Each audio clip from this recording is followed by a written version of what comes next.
Hello, everyone. Welcome to the Innovia Conversation. My name is Steve Waltz. And I'm Jeff Progulski. And today's episode, we're going to be talking about the Microsoft Inspire meeting this July of 2019.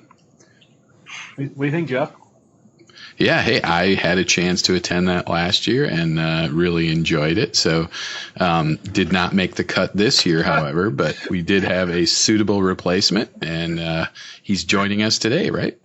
Right. So Jeff had such a good experience at the previous meeting, came back and told the leadership team, Alan said, hey, I'm going and you're not.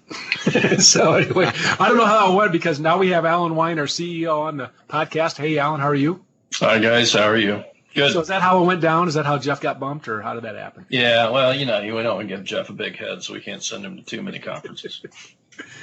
Oh, man. So it was, as everybody knows, Alan's our CEO here at Innovia, and we were fortunate to have him on a podcast a while back. And since he is the CEO, we decided to invite him back. Right, Jeff? And all right, Jeff's being quiet here, or his microphone's not working.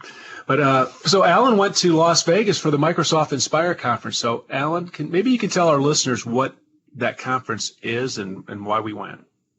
Yeah, so Microsoft, every year they put together this conference, and it really is for the partners to understand where Microsoft wants to put a focus and an emphasis on in terms of product and just corporate moving forward and what their game plan is. And this year there was a significant amount of discussion around the Power Suite, so Power Apps, Power BI, and Teams. And they have really decided that Teams and this Power Suite, that's the main focus this year. Still a focus on Azure, still a focus on Office 365, Microsoft 365. I mean, all kinds of things.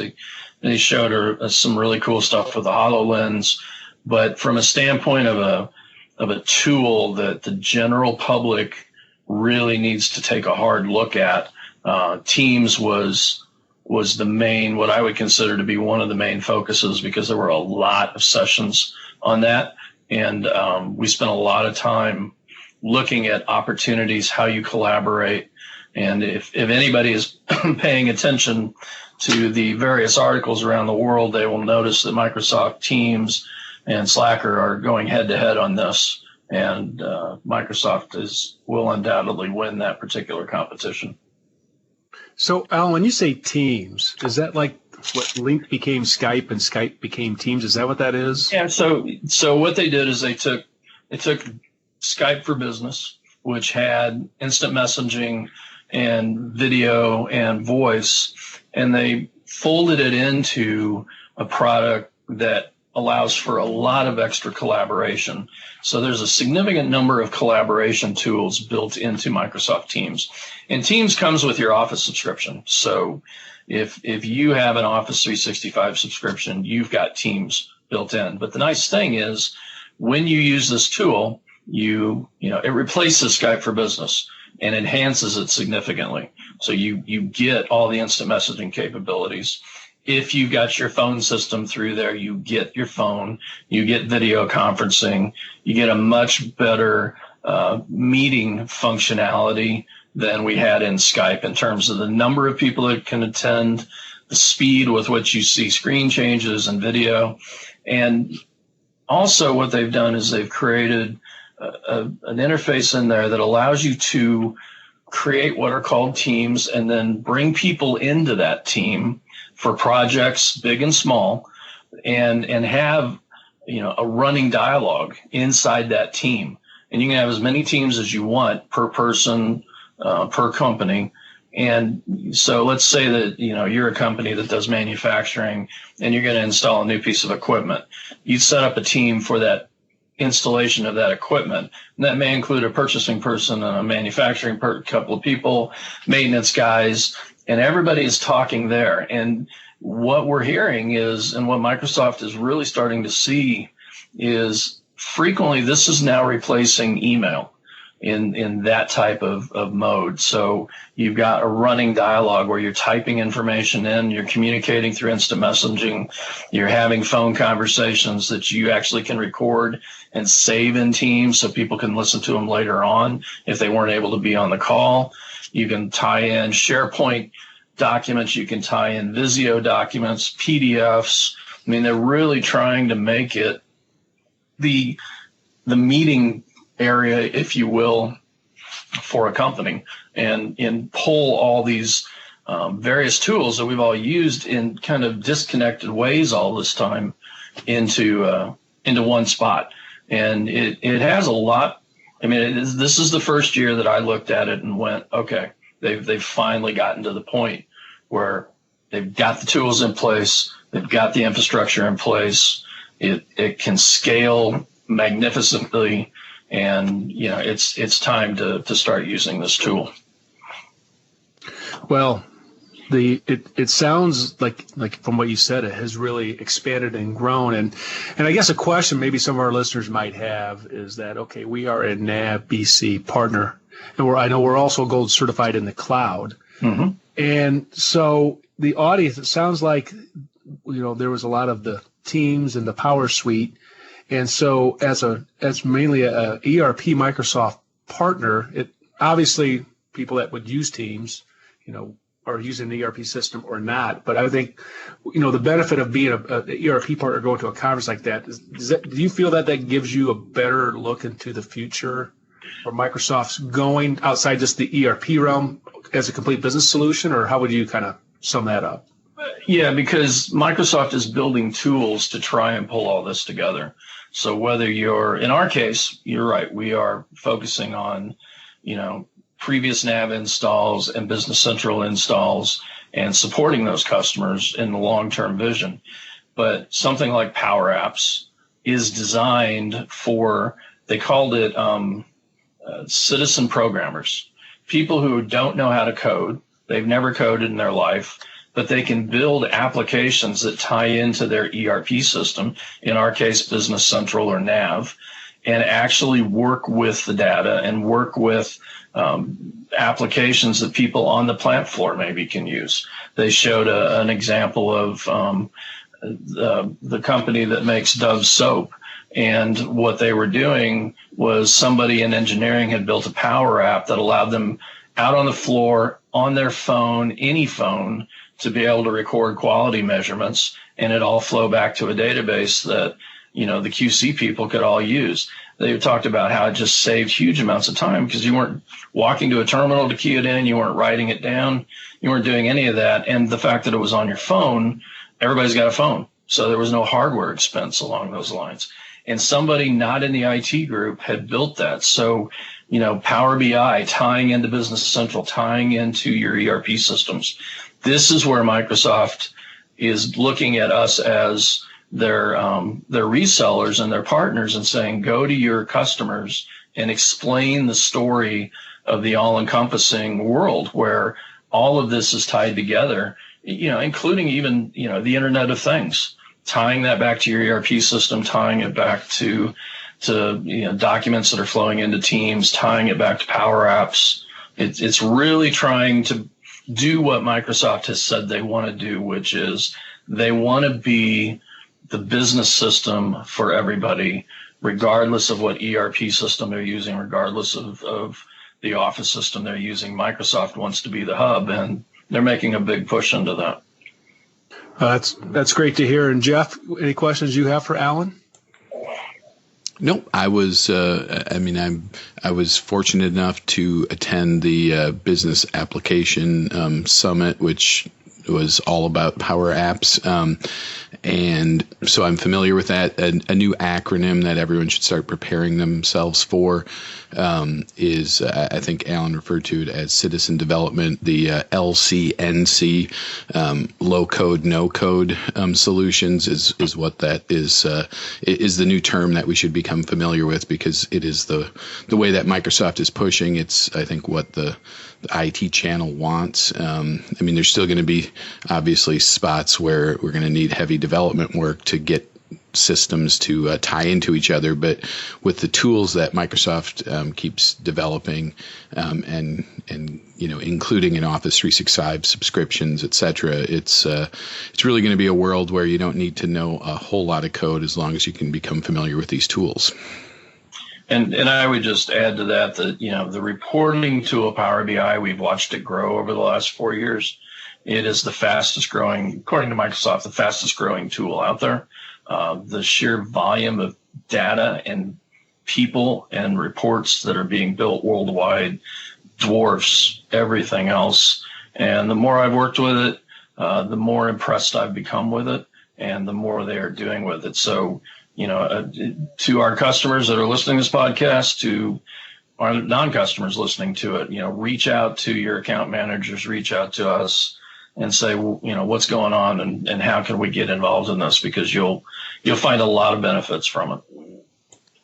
Yeah, just to build on that, Alan, the thing that I like about Power BI is we've had some customers that are interested in it, and in general, I think our belief as a partner is that we are experts in the software, and our customers are experts in terms of their data, and sometimes they need a little guidance to understand where their data resides in the ERP system. But in general, they're more familiar with their data.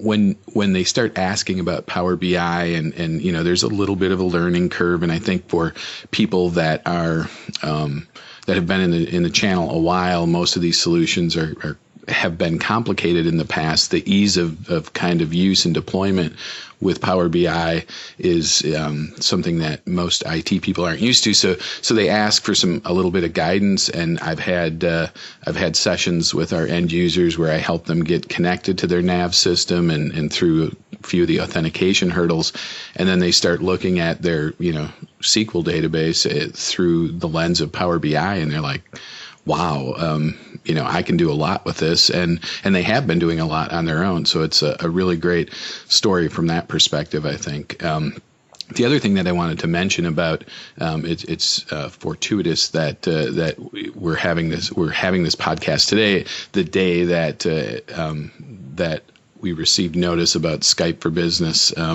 their online service being retired, and that announcement obviously comes because of the rapid success of Microsoft Teams. But they did announce, I think, July 31st of 2021. So giving everyone plenty of time to, for custom develop solutions on that platform to become Teams compliant. But I love Teams as we are starting to use it more as, our platform for meetings internally. And one of the things I like best about is what you mentioned, being able to, especially for recurring meetings, being able to store those documents that are relevant to the meeting and recordings of prior meetings, et cetera, having it all in one place, and then, having people be able to join those meeting sites essentially offline, like when there isn't any necessarily meeting, but to get to that team site and access everything they need, as well as update documents, etc.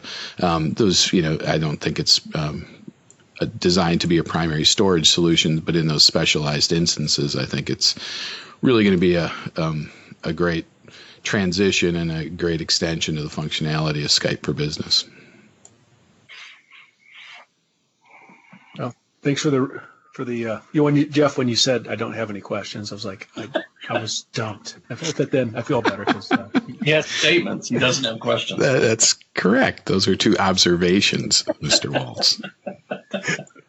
I agree exactly. And it's what I've gotten in my 4 years in the channel is how it's really gone from this ERP platform to a complete business solution. And as we talk with our customers and, as a trusted advisor on leading them down the path, this stuff's really important. And I know, Alan, you've been to a lot of conferences. And I think the next one really coming up, major one for us, is Summit in Orlando. I don't know if there's anything you'd like to tell our listeners about maybe what they should either look to get out of that or what they should, maybe plan ahead for. Anything you'd like to offer up for that? Yeah, Summit is, we consider that the premier event for the NAV community and the business central community, there are hundreds of sessions that you can go to specifically for NAV. There, at the same time, there are Power BI sessions to go to. There will be Power App sessions to go to. This is where users do sessions for users. And while we do a series of sessions and classes, it's mostly about the users and them telling other users how they got around problems, how they dealt with issues, the cool stuff they have found. We highly recommend that all of our customers go to that. We want to know you're there. It's a good opportunity for us to take time to sit down with you, talk through any issues, listen to, the good and the bad, and, have good conversations. And then we try to have a very nice dinner for all of our customers and potential some prospects one of the nights. So if you're going to go, certainly let us know. If you're on the fence about it, talk to people in the NAV community about how they liked last year, and that will certainly help you along. And, if you decide to go, get with your account managers, because there is for now a discount code you can use to help alleviate some of the cost. And we would love to see everybody at the NAV Summit in Orlando in October. And I think there'll be, about 16 or 17 of us there, Alan? Yeah, the number kind of keeps moving around, but it's right there. Right there. And I know the entire leadership team will be there, along with the entire sales team and some of our application people. So are you presenting this year, or? I am. I didn't think I was going to, but I got an email from Tom going, "Hey, congratulations, you're presenting." So yes, I am. What topic are you presenting on? Doing the value stream mapping again. We just can't seem to get that one to stop. Everybody seems to like that one. So, and I think that's so. One of the things when we go to user group meetings or we have discussions is, what are other ways that you can help improve your ERP? And I think Alan, and I can't remember if Bob Baird was doing the session with you a couple of years ago, but I think he got best at Summit one of the years on that session. It was very well attended, stayed in room only. So, and you really, I don't think discussed much or any NAV, did you, at the time? No, there's actually no discussion about NAV or BC in this. This is about looking at your processes, mapping them out, helping you determine, do these processes make sense, and how do I improve my business by cleaning them up, making them more streamlined, and doing better. So it is system agnostic. It is all about process. And Alan actually does them also on the software. He's doing one for us, I think, tomorrow on Power BI for our customers on the Innovia website. Actually, just did that today. Oh, that was today. Yeah, okay. And then, but in a couple of weeks, we will be doing that session again for the NAV community. So if you're interested in that, let us know, and we can get you the invite to that. And then we'll be doing it out in Seattle at their user group. Well, Alan, we appreciate you taking time out of your busy day. Jeff, anything you want to add? We better dismiss Alan first before I may have some HR incompatible statements to make. Well, great. Well, Alan, thanks you for joining, and have a great rest of your day. All right, guys. Thank you. Bye-bye. Jeff, when he said, that one had no NAV specific, was this something else? I'm like, yeah, those are the presentations I do for the community. Well, and am going to say that certainly now, Steve, we are going to figure out, and we are going to do a remote podcast, so that maybe the user group summit is where we will do our next podcast from live. I'm also presenting at Summit, and for the first time, I'm presenting a lab for Microsoft Flow. So very relevant to our conversation about what Alan brought back from the Inspire conference. I'm going to be leading a hands-on lab, Microsoft Flow approval workflow for pricing changes. So haven't received all the details about that yet. I'm actually hoping if I can just have the users create some flows of their own.